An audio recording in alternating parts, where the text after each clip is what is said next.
GS centre math solution YouTube channel में आप सभी का स्वागत है। आज की इस वीडियो में आज मैं आप लोगों को पढ़ाने वाला हूं, छत्तीसगढ़ की जलवायु पढ़ाने वाला हूं। यहाँ पे आपको एक शब्द सुनने को मिल रहा है जलवायु, जिसे हम इंग्लिश में क्या कहते हैं, क्लाइमेट कहते हैं। तो ये जो जलवायु है, इसकी उत्पत्ति कैसे हुई होगी, मतलब जलवायु शब्द नाम कैसे पड़ा होगा। तो ये जो जलवायु शब्द है, ये अरबी भाषा का शब्द है। अरबियों ने इसे खोजा है, इसीलिए इसका नाम जलवायु पड़ा है। जलवायु का मतलब होता है ऋतुओं में परिवर्तन। इतना तो आप समझ सकते हो ना, यहाँ से कोई प्रश्न नहीं बनता है। बस मैं नॉर्मल यहाँ पे आपको बता रहा हूँ समझाने के तौर पे। बहुत इंटरेस्टिंग टॉपिक है। मैं अगर आपको यहाँ पे समझा रहा हूँ, अगर आप यहाँ से ध्यान से वीडियो को देखोगे ना, तो आपको एक बहुत अच्छी जानकारी, जो मौसम परिवर्तन है ना, इसके बारे में आपको देखने को मिलेगा, सुनने को मिलेगा। बहुत अच्छा वीडियो रहेगा ये। अब तक के मैंने जितना भी वीडियो बनाया ना, उससे ज़्यादा बेस्ट वीडियो ये रहेगा, अगर आप अच्छे से देखना चाहो तो चलो मैं आपको पूरा सिखाता हूँ और समझाता हूँ कि ये ओरिजिनल में मानसून कैसे आता है, मानसून वापसी कैसे होता है। ये पूरा जितना भी मैं भी आपको बताना चाहूँगा, ये सब के सब बहुत ही महत्वपूर्ण रहेगा। तो चलो स्टार्ट करें। तो हम यहाँ पे एक चित्र बना लेते हैं ग्लोब का। ठीक है, यहाँ पे छोटा सा, ज़्यादा बड़ा नहीं, इस तरह से हम ग्लोब का चित्र बना लेते हैं। ठीक है, गोल है। अब ये पूरी तरह से गोल नहीं बना है, लेकिन आपको इसे गोल समझना है। तो यहाँ पे बीचों बीच हम एक रेखा खींच देते हैं। ये जो रेखा है ना, ये ग्लोब को दो हिस्सों में बांटता है, दो हिस्सों में। और यहाँ पे ये 0 अंश अक्षांश है। ये ऊपर वाला हिस्सा उत्तरी है और नीचे वाला जो हिस्सा है वो दक्षिणी है। तो ये उत्तरी गोलार्ध है और ये नीचे दक्षिणी गोलार्ध है। अब मौसम का परिवर्तन कैसे होता है, मानसून कैसे आता है, तो देखो मैं आपको बताता हूँ। ये 0 अंश, इसे हम कहते हैं विषुव कहते हैं, या विषुवत भी बोलते हैं।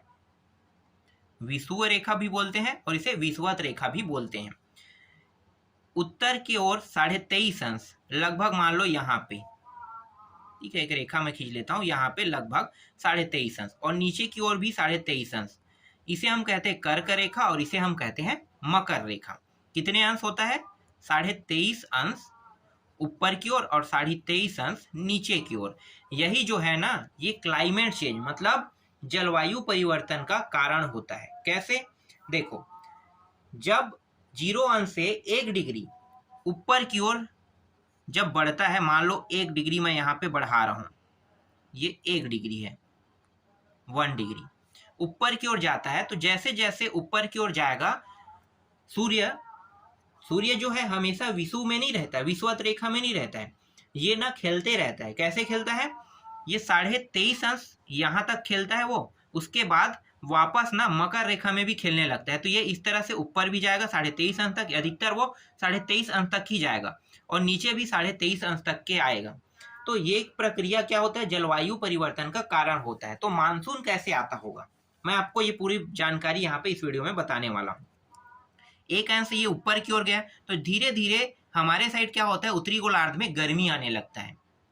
गर्मी कब आता है? जब 0 अंश से ऊपर की ओर जाने लगता है। तो 1 डिग्री गया तो थोड़ा गर्मी आया। जैसे जैसे ये दूसरा डिग्री में आया, मतलब दूसरा में आ गया, इस तरह से मान लो ये दूसरी रेखा है, तो 2 डिग्री जाएगा तो थोड़ा सा और गर्मी बढ़ेगा। ये ऐसे होते होते ये अंतिम तक पहुंचता है 23.5 अंश तक के।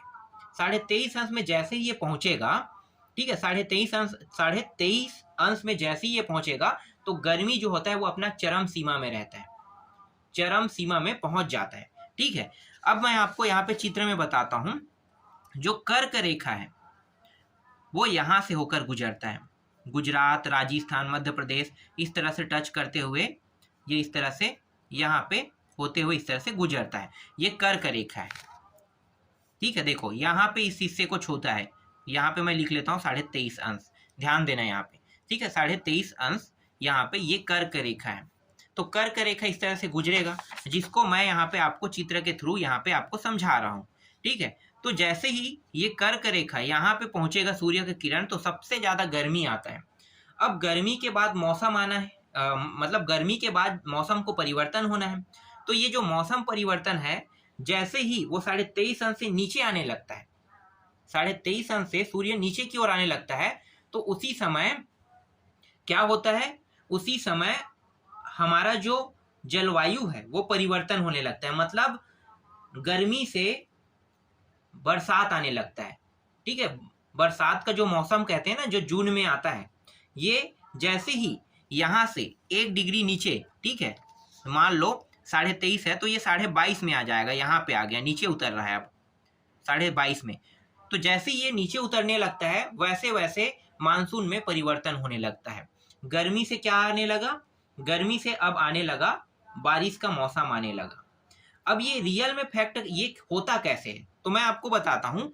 जैसे ये 0 अंश से ऊपर की ओर जाएगा तो यहाँ पे क्या होता है, ये जो दक्षिणी गोलार्ध है इसमें ठंड का मौसम होता है, ठीक है। जैसे जैसे ऊपर जाएगा तो ये ठंडा यहाँ पे बढ़ने लगेगा, और जैसे जैसे नीचे आएगा तो यहाँ पे क्या होगा, ठंड जाने लगेगा। यही प्रक्रिया हमारे भी गोलार्ध में होता है। जैसे ये यहाँ पे 1 डिग्री नीचे आता है तो हमारे साइड में क्या होता है, 1 डिग्री मान लो यहाँ पे आ जाता है, ठीक है, नीचे की ओर आ रहा है ना, 0 अंश से नीचे आ गया मकर रेखा में, तो 1 डिग्री नीचे आता है तो हमारे साइड ठंड बढ़ने लगता है। इसी तरह से ये 23.5 अंश जाएगा तो हमारे साइड चरम में रहेगा ठंड, और इनके साइड गर्मी चरम में रहता है।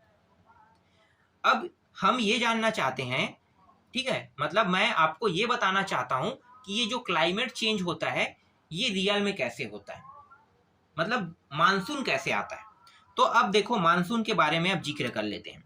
गर्मी जब ऊपर गया, ठीक है, तो यहाँ पे जो ठंडी हवाएं हैं वो किधर जाएगा, गर्म हवा की ओर जाएगा। तो गर्म हवा की ओर जितनी भी ठंडी हवाएं हैं इस डायरेक्शन में चलने लगता है।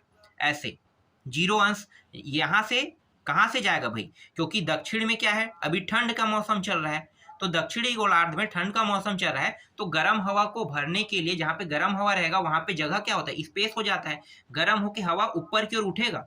तो जैसे जैसे ऊपर की ओर उठेगा तो वहां पे क्या होगा, निम्न दबाव या निम्न दाब का क्षेत्र उत्पन्न हो जाएगा, उसे हम ITCZ कहते हैं। तो ये उत्पन्न हो जाता है, निम्न दाब का क्षेत्र उत्पन्न हो जाता है। तो उसको भरने के लिए यहाँ से ठंडी हवा चलने लगता है, और जब ये ठंडी हवा चलने लगता है तो ये ठंडी हवा क्या है, महासागरों से होकर गुजरता है। तो महासागरों से जो महासागर में जो जल है ना उसको भी अपने साथ ले लेता है, और महासागरों से जल को लेकर कहाँ पे आने लगता है, ये ऊपर वाला जो हिस्सा है ना, जो उत्तरी गोलार्ध है उसमें आने लगता है। तो जैसे ये इस डायरेक्शन में भी चल रहा था, जैसे उत्तरी गोलार्ध में जाएगा तो इसका डायरेक्शन कैसे हो जाएगा, इस तरह से देखो, ऐसे गया और 0 अंश से जैसे ही क्रॉस किया तो ये इस डायरेक्शन में अब ये हवा चलने लगा, इस डायरेक्शन में। जो ठंडी हवाएं हैं वो कैसे हो गया, बदल गया इस डायरेक्शन में, ठीक है। तो इस डायरेक्शन में इस प्रकार से ये चलने लगा। समझना मैं क्या बताना चाहता हूँ, बहुत इंटरेस्टिंग टॉपिक है, बहुत मजेदार क्लास भी है ये। तो इस डायरेक्शन में चलने लगेगा, और ये कब होता है, जब 23.5 अंश, ठीक है, 23.5 अंश से नीचे आने लगता है, तब गर्मी चरम में रहता है। तो सबसे ज्यादा हवा ना, ये जो सबसे ज्यादा हवा ये ठंडी वाले जो एरिया है यहाँ से आने लगता है इस क्षेत्र को भरने के लिए, तो वो अपने साथ मानसून को भी लाता है।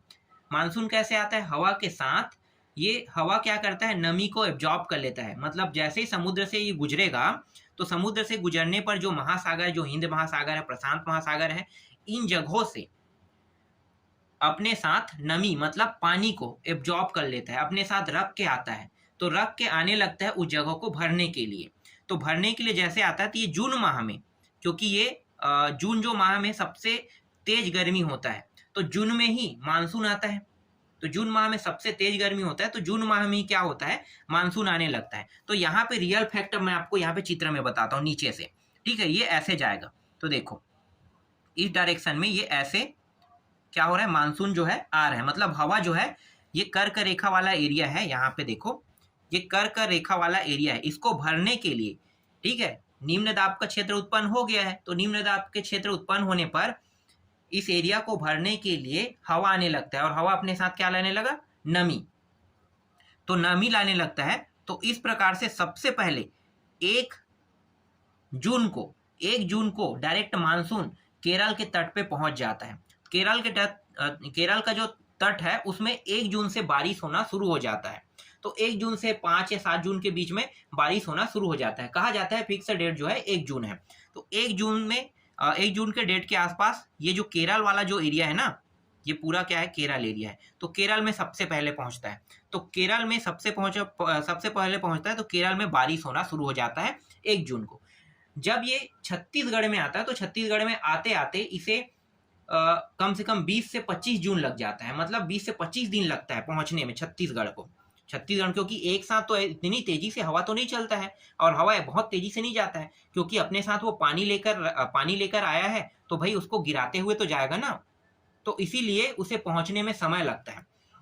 तो वो दो हिस्सों में, यहाँ पे एक पहाड़ है, ठीक है, यहाँ पे एक पहाड़ है, तो पहाड़ के कारण क्या होता है, यहाँ पे ये दो हिस्सों में बढ़ जाता है। यही जो हवा है, जो दक्षिणी पश्चिम जो मानसून है ना, अब मानसून कहेंगे इसे, हवा नहीं कहेंगे, क्योंकि 1 जून को क्या आता है, मानसून आता है। तो मानसून आ गया है मान लो 1 जून से, तो ये जो दक्षिण पश्चिम मानसून है, जिससे हमारे भारत देश में बारिश होता है, तो 1 जून को यहाँ पे पहुंच जाता है, और 1 जून को पहुंचने के बाद ये 3-4 जून या 5 जून के आसपास यहाँ पे उस पहाड़ से टकराता है, यहाँ पे बहुत बारिश कराता है, बहुत बारिश। और ये जैसे जैसे ऊपर पहाड़ के ऊपर चढ़ने लगता है, उतना ही ज्यादा बारिश होता है। ध्यान देना इसमें, पहाड़ के ऊपर जितना ज्यादा चढ़ेगा उतना ज्यादा बारिश होगा। इसीलिए उत्तराखंड एरिया, बिहार में बहुत बाढ़ आता है, गंगा नदी बहुत बाढ़ आता है, उफान में रहता है। ये इसी कारण होता है कि ये पहाड़ी एरिया है, और हिमालय पर्वत में अगर मान लो चढ़ने की कोशिश करेगा मानसून, तो धीरे धीरे क्या होगा, तापमान में कमी होगा, तापमान में कमी होगा तो नमी कहाँ पे आएगा, जो हवा जो अपने साथ जो पानी लेकर आया उसे वहीं पे गिराना चालू कर देगा। इसीलिए जब बरसात का समय होता है या बरसात का सीजन होता है, तो पहाड़ी इलाकों में बहुत बारिश होता है, बहुत बारिश। इसी कारण पहाड़ जो है ना वो धंसने लगता है। आपको सुनने को मिलता होगा कि पहाड़ यहाँ पे पूरा का पूरा फटने लगा, ढह गया, इस प्रकार के आप सुनते हो ना शब्द, ये यही कारण है। तो यहाँ पे क्या होता है, ऊपर उठने लगता है, तो ये एरिया में बहुत बारिश होता है। तो इसी कारण यहाँ पे एक छोटा सा गेप है, यहाँ पे कहीं पे गेप है, तो यहाँ से एक हिस्सा ना मानसून ना यहाँ से इस तरह से कट जाता है, इस तरह से एक हिस्सा यहाँ पे आता है बंगाल की खाड़ी में, और बंगाल की खाड़ी के बाद ये इस तरह से रोटेट होने लगता है, इस प्रकार से। फिर ये रोटेट होगा, फिर ये रोटेट होगा, इस तरह से रोटेट होगा, फिर यहाँ पे, और इस तरह से ये छत्तीसगढ़ में पहुंचने में इसे 25 दिनों का समय लगता है।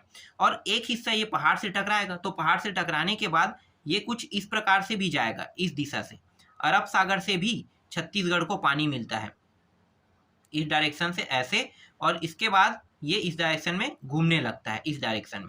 ठीक है, ये ऐसे ही क्यों नहीं जाता है, ठीक है, ये घूमता क्यों है डायरेक्शन, इसलिए क्योंकि ये जो भूमि है ना ये गर्म होता है, जल ज्यादा गर्म नहीं होता है, तो गर्म जगह कौन है, भूमि।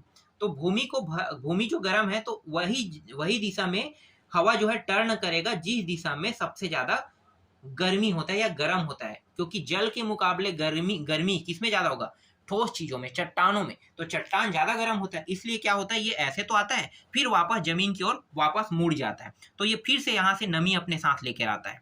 यहाँ भी देखो नमी जो है, यहाँ पे बहुत सारे नमी को यहाँ पे केरल में ही छोड़ देता है, लेकिन यहाँ पे तमिलनाडु में बारिश नहीं होता, तमिलनाडु में बारिश नहीं होता है, नहीं के बतौर बारिश होता है, बहुत कम, नहीं के बतौर, मतलब मान लो बारिश ही नहीं होता है। क्यों नहीं होता है मैं बाद में बताऊंगा।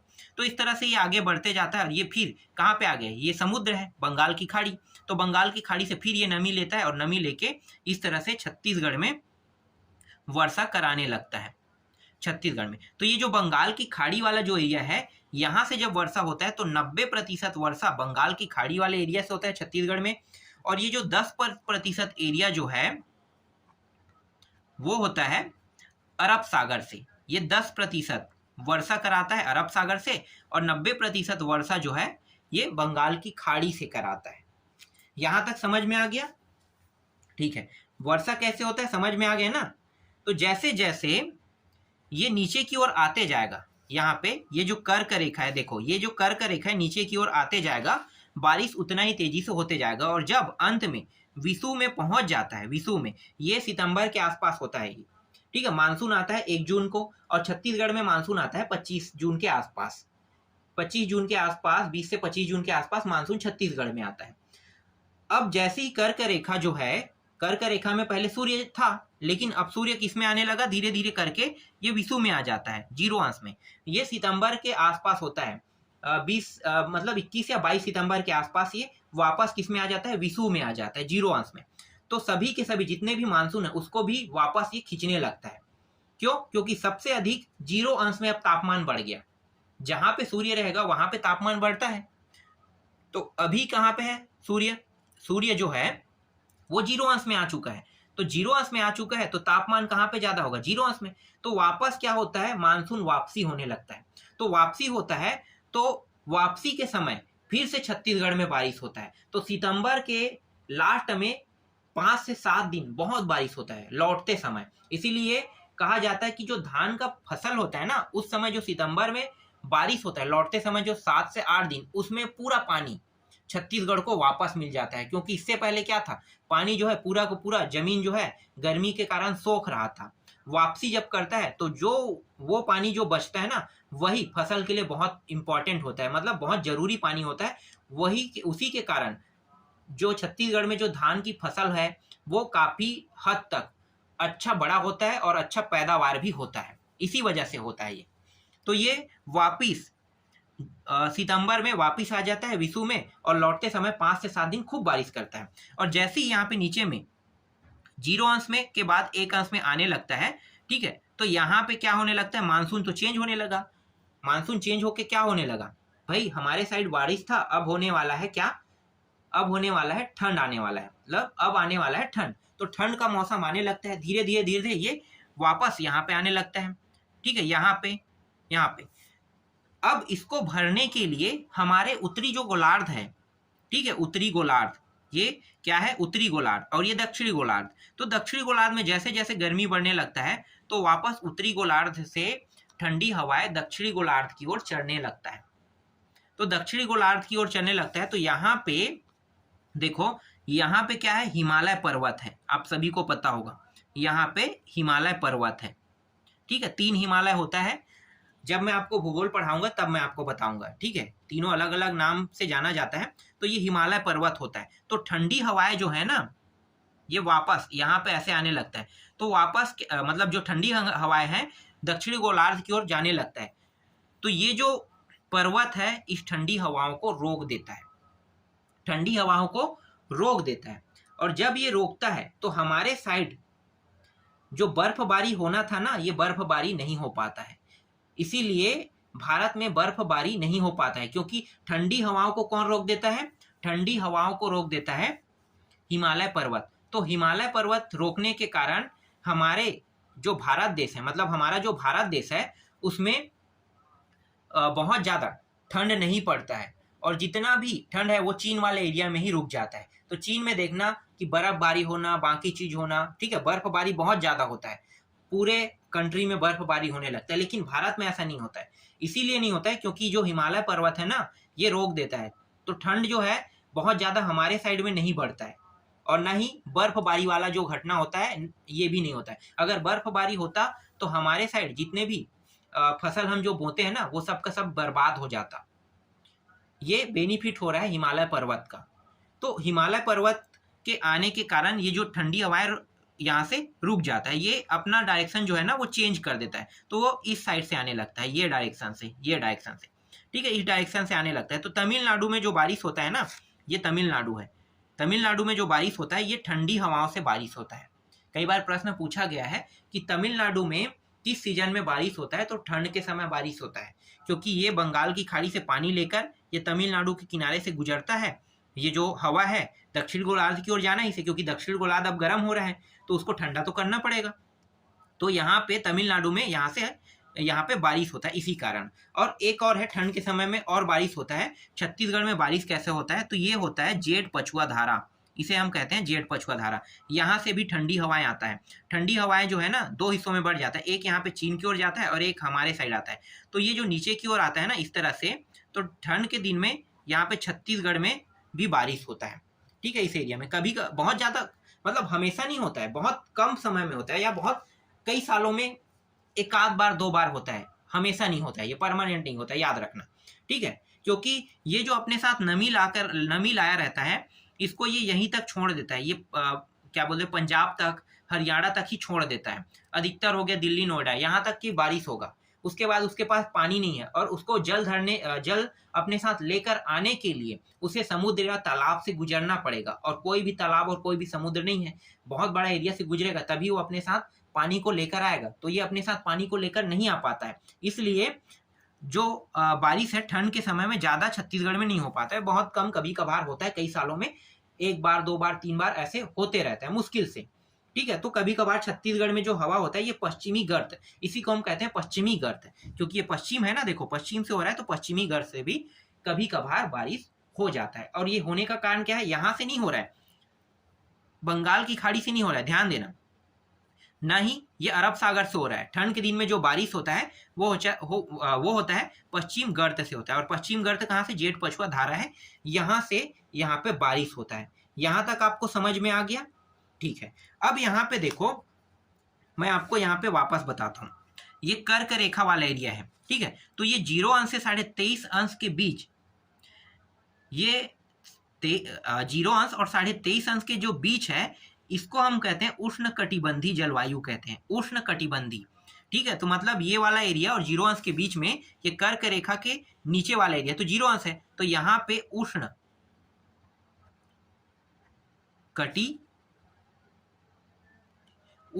कटिबंधी जलवायु यहाँ पे पाया जाता है। और जो कर्क रेखा के ऊपर की जलवायु होता है ना, उसे हम कहते हैं उपोष्ण। ये कर्क रेखा ही डिसाइड करता है, याद रखना, कर्क रेखा डिसाइड करता है। कई बार प्रश्न पूछा गया है कि उष्ण कटिबंधी जलवायु जो है, वो छत्तीसगढ़ में जो जलवायु पाई गई है वो उष्ण कटिबंधी है कि उपोष्ण। तो क्या बताना है आपको, उष्ण कटिबंधी। क्यों? क्योंकि कर्क रेखा की, देखो कर्क रेखा सिर्फ थोड़े सी किनारे को छू रहा है, लेकिन अधिकतर जो हिस्सा है वो कर्क रेखा के नीचे में आ रहा है। मतलब क्या है, मतलब ये है कि सूर्य 23.5 अंश में आता है तो ये छत्तीसगढ़ को भी टच करता है, मतलब छत्तीसगढ़ में भी ये कुछ समय के लिए रुकता है। समझ रहे हो? सूर्य जो है कुछ समय के लिए अपना तेज धूप, सूर्य को तेज धूप जो सूर्य है छत्तीसगढ़ को भी देता है। इसका मतलब यह है कि 23.5 अंश तक के जाएगा, तो 23.5 अंश तक के सूर्य जाता है, इसीलिए इसे उष्ण कटिबंधी क्षेत्र में गिनते हैं। किसको? छत्तीसगढ़ को। और ऊपरी हिस्से को हम किस में गिनेंगे? उपोष्ण में। ये क्या है? पूरा का पूरा उपोष्ण कटिबंधी क्षेत्र है। उपोष्ण कटिबंधी क्षेत्र, कर्क रेखा के ऊपर को हम कहते हैं उपोष्ण कटिबंधी क्षेत्र है। अब चलो यहां से जो प्रश्न पूछा जाता है ना, उसको देख लेते हैं। ठीक है, यहां तक आपको समझ में आ गया? कोई डाउट तो नहीं है? यहाँ पे मैंने पूरा जानकारी यहाँ पे बता दिया है। ठीक है। अब कुछ ऐसे भी चीज है जिसको हमें जानना बहुत जरूरी है। तो देखो, अब यहाँ पे अब छत्तीसगढ़ के नक्शा को देखते हैं। छत्तीसगढ़ के नक्शा में देखो, ये है मैन पार्ट है, मैन पार्ट। ये छत्तीसगढ़ के सबसे ठंडा स्थान है। ठीक है, सबसे ठंडा स्थान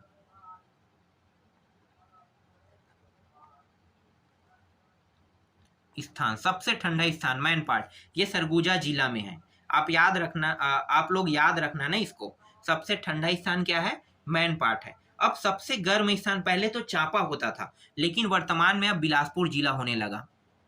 बिलासपुर जिला यहाँ पे है, तो सबसे गर्म स्थान क्या होगा? बिलासपुर होगा। ये करेंट जानकारी हमेशा पूछा जाता है। इस साल कौन सबसे गर्म रहेगा, कौन सा जिला सबसे गर्म रहेगा, इस साल पूछा जाएगा। तो आपको क्या बताना है? साल के हिसाब से आपको बताना है। वो करेंट जानकारी में रहेगा कि इस साल सबसे ज्यादा गर्मी इस जिले में हुआ है, इस जिले में हुआ है, तो उसी को आपको उठाना है। ये कभी भी ना पुरानी जानकारी नहीं पूछता है, करेंट डाटा पूछता है। ठीक है, तो आपको करेंट उठाना है। अभी मैं पुरानी जानकारी को ले रहा हूँ, इसलिए पुरानी जानकारी को ले रहा हूँ क्योंकि अभी जो है पूरी तरह से गर्मी के बारे में हमें पता नहीं चला है कि इस साल सबसे अधिक गर्मी जो है सबसे अधिक किस जिले में पड़ा है। अभी तक ये जानकारी किसी को पता नहीं है और नहीं अभी तक शो किया गया है। ठीक है, तो जो मौसम विभाग के जो जितने भी कर्मचारी है वो अभी तक ये नहीं बताया है कि सबसे अधिक गर्मी कहाँ पे पड़ा है। तो अभी आप बिलासपुर को ही लेना है आंसर में। सबसे अधिक गर्म क्षेत्र बिलासपुर है। अब यहाँ पे आते हैं, यहाँ पे नारायणपुर जिला में, ये है नारायणपुर, ये वाला एरिया है, नारायणपुर जिला है। ठीक है, नारायणपुर जिला। तो ये नारायणपुर जिला में जो अब्बू झुमाड़ की पहाड़ी है ना, तो अब्बू झुमाड़ की जो पहाड़ी, यहीं पे सबसे अधिक वर्षा होता है। किसमें? अब्बू झुमाड़ में। अब्बू झुमाड़ में। इसी अब्बू झुमाड़ को क्या कहते हैं? छत्तीसगढ़ का चेरा पूंजी भी कहते हैं। ठीक है, छत्तीसगढ़ का चेरा पूंजी भी कहते हैं, याद रहेगा। ठीक है, नारायणपुर जिले में अब्बू झुमाड़ की पहाड़ी, और यहीं पे सबसे अधिक वर्षा होता है, और इसको हम छत्तीसगढ़ का चेरा पूंजी भी कहते हैं। समझ में आ गया? और ये जो मैन पार्ट है ना, ये छत्तीसगढ़ के शिमला के नाम से भी जानते हैं। सबसे ठंडा क्षेत्र है, तो शिमला सबसे ठंडा क्षेत्र में गिनती आता है, तो छत्तीसगढ़ का शिमला कौन रहेगा? मैन पार्ट रहेगा। सबसे अधिक गर्म स्थान यहाँ पे बिलासपुर रहेगा। यहाँ तक आपको समझ में आ गया? अब छत्तीसगढ़ का जो शीतकालीन वर्षा है, मैंने बताया था ना कहाँ से होता है, पश्चिम गर्तों से। तो आपको पता है ना पश्चिम गर्तों से जो जेठ पछुआ धाराएं हैं वहां से वर्षा होता है। तो यहाँ से भी कई बार प्रश्न बना हुआ है। अब ये जो छत्तीसगढ़ के जलवायु का फैलाव है ये क्या है, तो यहाँ पे होता है उपाद्र महाद्वीपी। उपाद्र महाद्वीपी, उपाद्र क्यों हो रहा है मैं इसको अभी आपको समझाने वाला हूँ। द्वीपी, इसको अच्छे से समझना, ठीक है। उपाद्र महाद्वीपी, देखो छत्तीसगढ़ जो है ये भू आवेष्टित राज्य है। भू आवेष्टित का मतलब क्या है कि ऐसा राज्य जो डायरेक्ट समुद्र के सीमा को नहीं छूता है। क्या छू रहे हैं क्या, देखो ये समुद्र है, बंगाल की खाड़ी, यहाँ पे तो भाई उड़ीसा है, फिर यहाँ पे नीचे में आंध्र प्रदेश है, यहाँ पे पश्चिम बंगाल है। तो कोई भी डायरेक्शन में जहां से भी हम देखें डायरेक्ट छत्तीसगढ़ जो राज्य है वो समुद्र के हिस्से को नहीं छू रहा है। तो इसे हम क्या कहते हैं, भू आवेष्टित राज्य कहते हैं। तो ये भू आवेष्टित राज्य है ना, इसीलिए इसे उपाद्र महाद्वीपी कहा जाता है। क्या कहा जाता है, उपाद्र महाद्वीपी, ठीक है, याद रखना उपाद्र महाद्वीपी जलवायु कहा जाता है। क्योंकि पहले जो जलवायु है, जो मानसून है, सबसे पहले कहाँ पे आएगा, उड़ीसा में। उड़ीसा के बाद ये बढ़ते जाएगा। देखो मैं आपको यहाँ पे नक्शा में दिखाता हूँ, यहाँ पे ये उड़ीसा है, उड़ीसा में पहले पहुंचेगा, उड़ीसा के बाद छत्तीसगढ़ को मिलेगा। तो भाई इसी कारण ये उपाद्र महाद्वीपी कहलाता है, ठीक है, उपाद्र महाद्वीपी, समझ गए ये।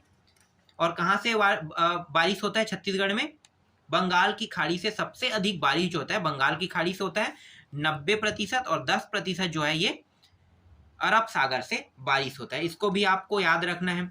अब छत्तीसगढ़ में सबसे कम वर्षा कहाँ पे होता है, चलो सबसे कम वर्षा कहाँ पे होता है, यहाँ पे है कवर्धा, कवर्धा जिला। कवर्धा जिला यहाँ पे है, तो कवर्धा जिला में सबसे कम वर्षा होता है। सबसे कम बारिश होने का जो यहाँ पे आकलन लगाया जाता है हर साल, यह है कवर्धा जिला। कवर्धा जिला में 70 से 80 सेंटीमीटर ही बारिश होता है।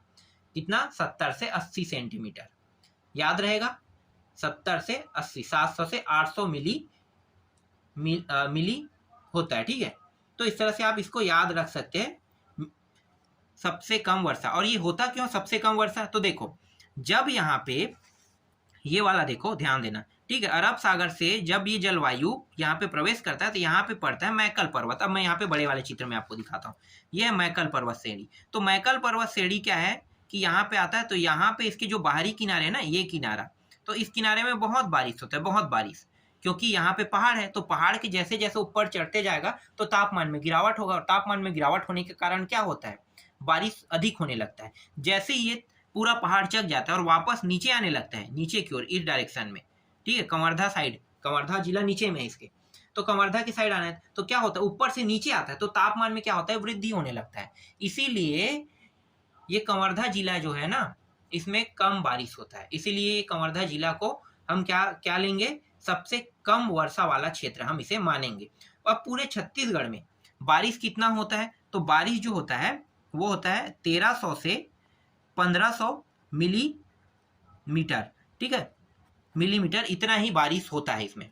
अगर हम सेंटीमीटर में देखें तो 130 से 150 सेंटीमीटर वर्षा होता है। कभी कभार मिलीमीटर में भी पूछ देता है और सेंटीमीटर में भी पूछ देता है। आप इससे एक जीरो काट दो, इससे एक जीरो काट दो, तो 130 सेंटीमीटर बन जाएगा, जीरो लगा दोगे तो मिलीमीटर बन जाएगा। तो इतना ही बारिश इसमें होता है। तो मैंने आपको छत्तीसगढ़ के जलवायु को समझा दिया, बस आपको अच्छे से इसे देखना है वीडियो को, और जितना मैंने बताया उसको आप अगर अच्छे से देखोगे तो यहाँ से हर एक प्रश्न आपसे अब बन जाएगा।